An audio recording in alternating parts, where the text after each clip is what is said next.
You know what I mean? If anybody could just fall off of heaven down to the floor, then it's like, you know what?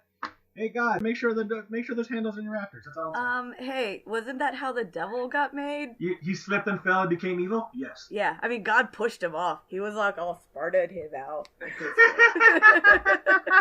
fuck out God of was like, here. "Come here." He had a beer in his hand and be like, "All right, go far," and he tried to throw it, and the devil fell over. Yeah, that's exactly how it happened. It was Hey, I have a question. Did you guys grow up religious?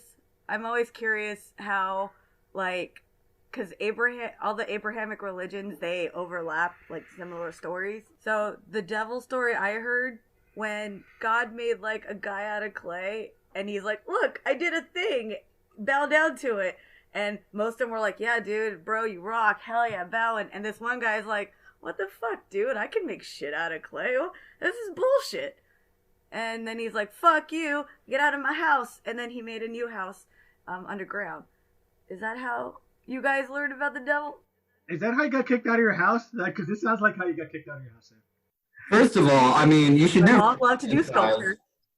You definitely shouldn't apologize, because anytime a girl drinking Tall Boy Mango White Claw wants to talk about religion, it's bound to be terrible. Yeah. With this accent, you know what you're getting into. Like, for sure. Fuck. I hate everything. Fucking pissing himself. I'm just trying not to laugh too much on the mic so you can go through. My bad.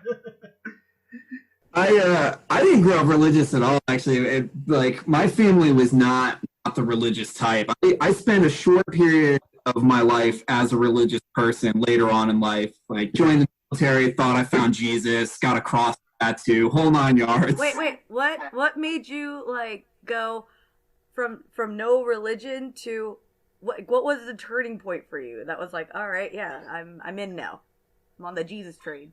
Man, I don't know. I think just, the priest really touched me in the right way. Oh, so like by the balls? From my understanding, most men are absolutely upset that we keep ignoring their balls. Yeah, the balls are an important part. All right. I read Cosmo. I know what's up. Continue, please. Yeah, I don't know what actually brought me, like how I eventually found some form of faith, but I was there for a while, went to church for a while, and then eventually I just realized that I lack the actual faith to consider myself any religion, because the God honest truth is, like, nobody can prove there is a God, or is more than somebody can prove there isn't a God. You know what I mean? So fucking I don't really care at this point. Oh, well, there's actually, it's kind of weird because, like I said, some going up at a church myself too sometimes, man. I know it's a lot of these things. I know it's a lot of social things happen. Meaning, like, if you're somewhere out there in the middle of nowhere and you're lonely, and then somebody gets to you and just be like, hey, why don't you just come hang out at your church and everything. It's like, all right, cool. You hang out with the church, then you become like more social aspects of it. You're just more like, hey, this is something I could do, something I could hang out with, and everything with these group of people. And it's kind of like nothing similar than like mics. Like, if you go out and do these mics, you're just like, oh, okay, you know what? It's just something to do. You're being social with people, right? Too. So that's just the same thing. Yeah, I mean, people have, or humans in general have a need to be part of, like, a community. Exactly. Huge thing for a lot of people for that exact reason. There's this urge that we have to be a part of a group. Mm-hmm. And so for a lot of people, that's church. Just like you said, you go, you hang out with people, you do projects together, whatever it is. But it's a sense of community. That's what really draws a lot of people in. That's true. It's and everything. It's like those games that you have, like, where you build up your little army. You know what I mean? Like, where you have a community and you have to build it up with, like, an army and a thing. So you're like Clash of Clans. You're calling the Jesus religion the Clash of Clans. Yeah, I mean, but that's kind of what we do in life, right? No, that's true. You do have to pay to upgrade your kingdom. So yeah, and I'm defending myself with people that think like me. Yeah, what's up? No, it's actually kind of like that.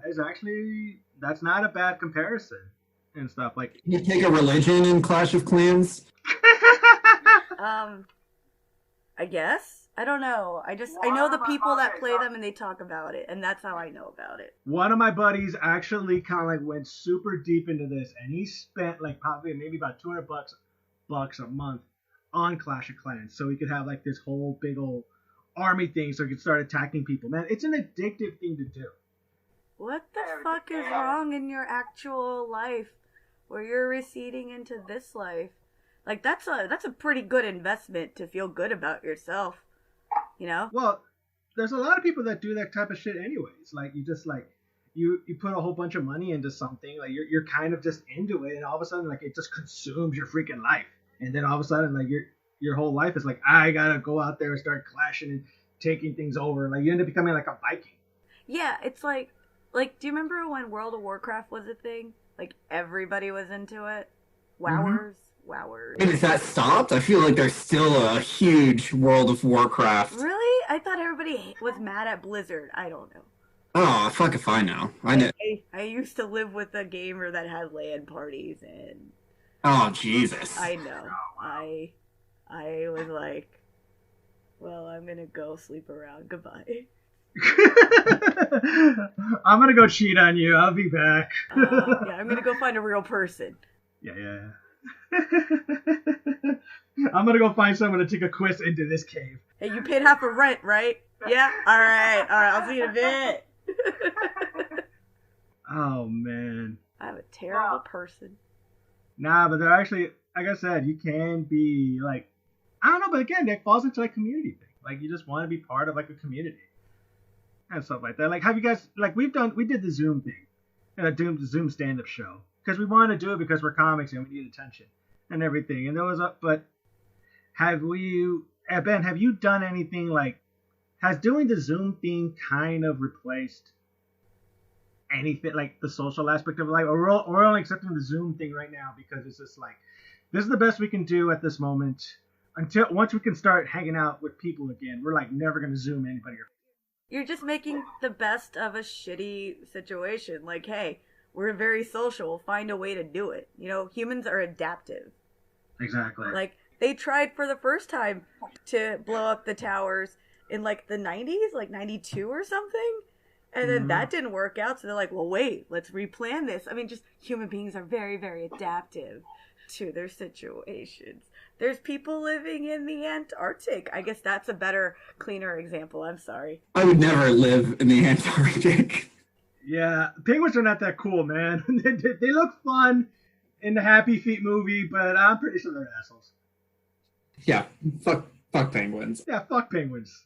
You know, it's weird. I just like the whole being in the sun more thing. Like, I feel like people are actually being a lot more social now than they used to be. You know, you kind of like even in the comic scene, going to the mics and stuff, you'd see some people, you talk a little bit, but it's like you're not having like long, in-depth conversations that we are now. Mm-hmm. We have, you know, nothing to do, and we're just dying to have some kind of social interaction. I've called people I haven't spoken to in years and just been like, so what's up, man? Do you think it's because we kind of kept ourselves on a schedule?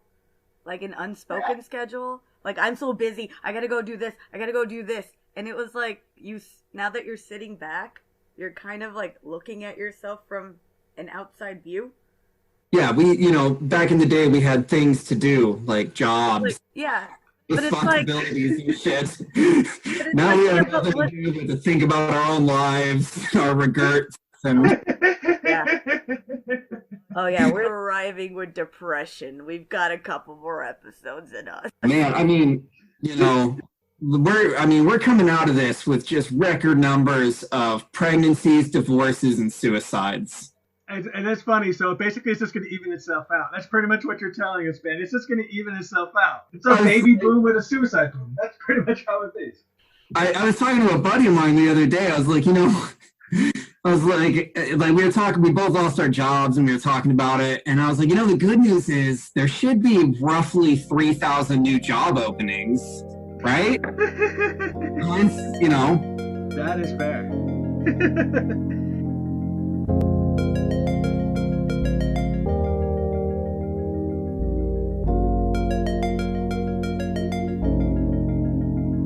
that was our show. Thank you again for listening, and please follow us on Instagram at Regerts and Facebook and on all the other social media stuff. And subscribe.